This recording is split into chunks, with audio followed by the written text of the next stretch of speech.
71వ నిందితుడిగా చేర్చారు.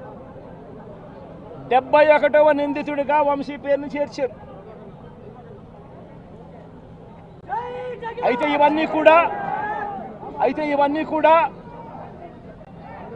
ఇవన్నీ కూడా బెయిలబుల్ అఫెన్సులు కాబట్టి బెయిల్ కోసం వంశీ హైకోర్టుకు యాంటిసిపేటరీ బెయిల్ కోసం వంశీ హైకోర్టును ఆశ్రయించాడు. కాబట్టి చంద్రబాబు నాయుడు గారు ఎట్టి పరిస్థితుల్లోనూ వంశీని అరెస్ట్ చేయాలనే ఉద్దేశంతో, బెయిల్ రాకూడదు అన్న ఉద్దేశంతో చంద్రబాబు నాయుడు గారు కుట్రను ఇంకా ముందుకు తీసుకెళ్లారు.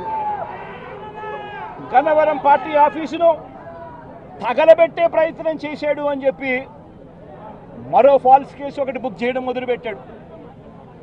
తెలుగుదేశం పార్టీ ఆఫీస్ అట కాల్చే కార్యక్రమం అట జరిగింది అని చెప్పి ఏకంగా చంద్రబాబు నాయుడు గారు అనే వ్యక్తి మరో ఫాల్స్ కేసు, మరో కట్టుకథ అల్లాడు. ఆఫీసును తగలబెట్టే కార్యక్రమం చేసినప్పుడు ఆ ఆఫీసు ఎవరిది అని చెప్పి, ఆ ఆఫీసు ఎస్సీ ఎస్టీలకు సంబంధించిన ఆఫీస్ వారిదే ఓనర్లు అయితే అప్పుడు ఇది నాన్ బెయిలబుల్ సెక్షన్స్ కిందికి వస్తుంది, ఎస్సీ ఎస్టీ కేసు పెట్టచ్చు అనే ఉద్దేశంతో ఏకంగా తెలుగుదేశం పార్టీ ఆఫీసు ఎస్సీ ఎస్టీలదని చెప్పి ఇంకో దొంగ కేసు, ఎస్టీ ఎస్టీలదే అని చెప్పి ఇంకొక దొంగ వాంగ్మూలాన్ని కూడా ఇచ్చేశారు ఇదే పెద్ద మనిషి చంద్రబాబు నాయుడు గారు. వాస్తవం ఏమిటంటే తెలుగుదేశం పార్టీ కాలబడింది లేదు. తెలుగుదేశం పార్టీ ఒక ఎస్సీ ఎస్టీకి సంబంధించిన వ్యక్తికి సంబంధించిన ఆఫీస్ బిల్డింగ్ కూడా కాదు. తెలుగుదేశం పార్టీ ఆఫీసు కడియాల సీతారామయ్య గారు అనే ఎస్సీ కాదు, ఎస్టీ కాదు, కనీసం బీసీ కూడా కాదు, చంద్రబాబు నాయుడు గారికి సంబంధించిన వ్యక్తి ఆయన బిల్డింగ్ అది. అంటే అక్కడ కూడా చంద్రబాబు నాయుడు గారు ఉద్దేశపూర్వకంగా వంశీకి బెయిల్ రాకూడదు అని నాన్ బెయిలబుల్ కేసు కింద దీన్ని మార్చాలి అనే ఉద్దేశంతో చేసిన మరో కుట్ర ప్రయత్నం.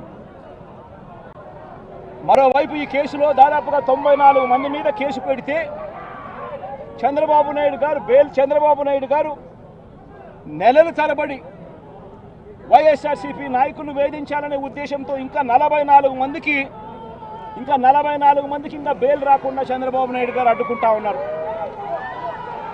ఒక హక్కుగా బెయిల్ రావాల్సిన చోట నెలల తరబడి బెయిల్ రానివ్వకుండా అడ్డుకుంటా ఉన్న పరిస్థితి చంద్రబాబు నాయుడు గారు.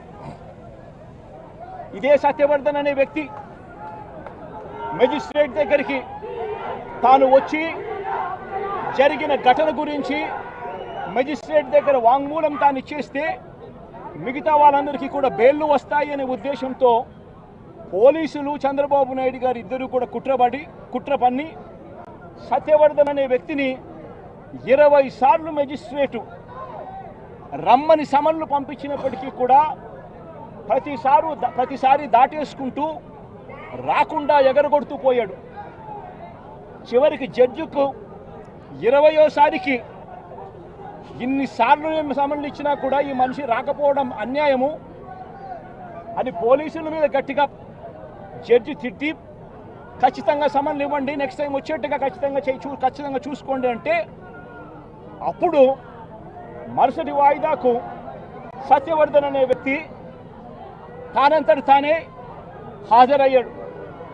హాజరై ఈ ఘటన జరిగిన సమయంలో ఇంతకుముందు తాను 161లలో ఏదైతే చెప్పాడో అదే విషయాలను మళ్ళీ జడ్జి గారి సమక్షంలో మళ్ళీ అదే విషయాలే